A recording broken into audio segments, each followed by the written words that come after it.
Hello, my name is Jamie, and today I am doing a book review on Burying the Sun by Gloria Whelan.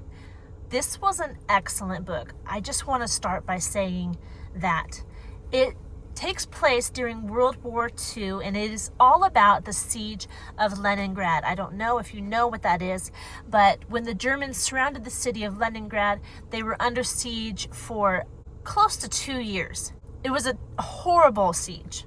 If you read the history of Leningrad and what went on in that city during the siege, it was just awful.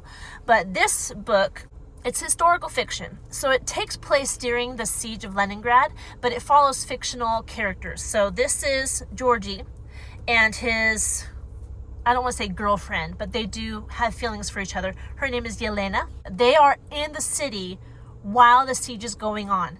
So the book opens, they're having a picnic with their families in the park. It's a beautiful day.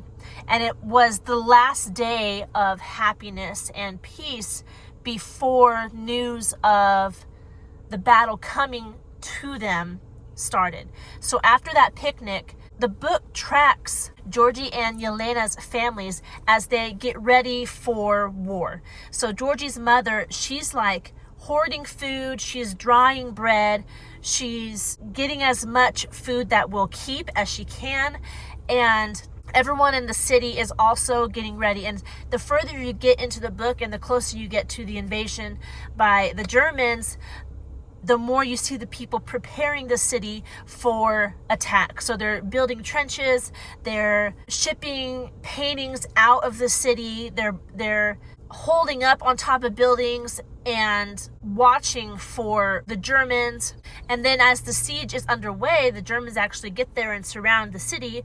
It talks about things they did in order to avoid starvation, like stripping bark off of trees and grinding it down and mixing it with flour in order to make the bread rations go farther. The book didn't hesitate to talk about some of the hard things that happened, like people dying all over the place and people getting almost skeleton-like because they're starving. It was just kind of hard to read, but also it was good to get a look into the history of this siege, the siege of Leningrad.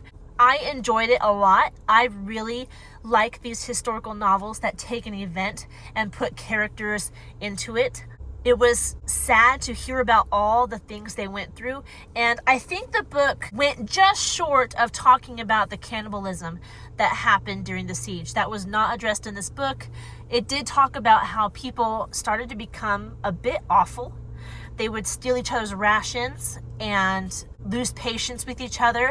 And I'm sure because this is written for kids, while it did talk about a lot of the bad things that happened during the siege, Gloria Whelan did not go into stuff that might be a bit hard for children to understand and listen to. So I do appreciate that. It doesn't take away from the portrayal of the Leningrad siege. Just by reading this book, you get a sense of how awful it was. We're about to learn more about Russia in our unit on world history. We are in China right now, but Russia is coming, so that's why we're reading books about Russia. And we finished this book and we started another one by Gloria Whelan. It's called The Turning. It also takes place in Russia, and I actually found out in the back of this book, it talks about other books by Gloria Whelan. These, Burying the Sun and The Turning, are part of a 4-book series, The Russian Saga, and Burying the Sun is book 3 and The Turning is book 4. I really want to buy these 2 books and read them as well. Reading this one and starting The Turning, I really respect Gloria Whelan as an author, and I want to read more of her novels. I'm excited to finish the book The Turning that we're reading right now, but I also want to read her other books. Also, outside of the Russian saga, she has the Island trilogy that I want to read, and she has all these standalone stories. Lots of books by Gloria Whelan. So I think I want to go through her books now. She's an excellent author. She writes in a way that you can picture what is happening while also getting close to these characters. I love historical fiction, and now that I've found Gloria Whelan, I want to read all her books. Anyway, that's just my personal thoughts on the matter. This book is 205 pages long. It was published in 2004. I was about to say she's a relatively recent author, but that was 22 years ago. My goodness gracious. I guess in the grand scheme of things, that's relatively recent, right? Highly recommend. I did look up the reading level, and it said starting at 4th grade, and I could see that. It would be up to you if this content is appropriate for a 4th grader.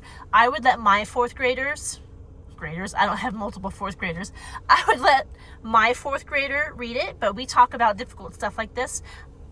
I don't know in your family, maybe you haven't talked about stuff like this yet. It's up to you. I'm just letting you know. Reading level, like under comprehension wise, a 4th grader could read this book. That's all I have to say about that book. Really liked it. Excellent book. If you have any questions about it, don't forget to leave them down in the comment section below. If you like this video and want to see more content like this, go ahead and like the video and subscribe to this channel, and I will talk to you in our next one. Goodbye.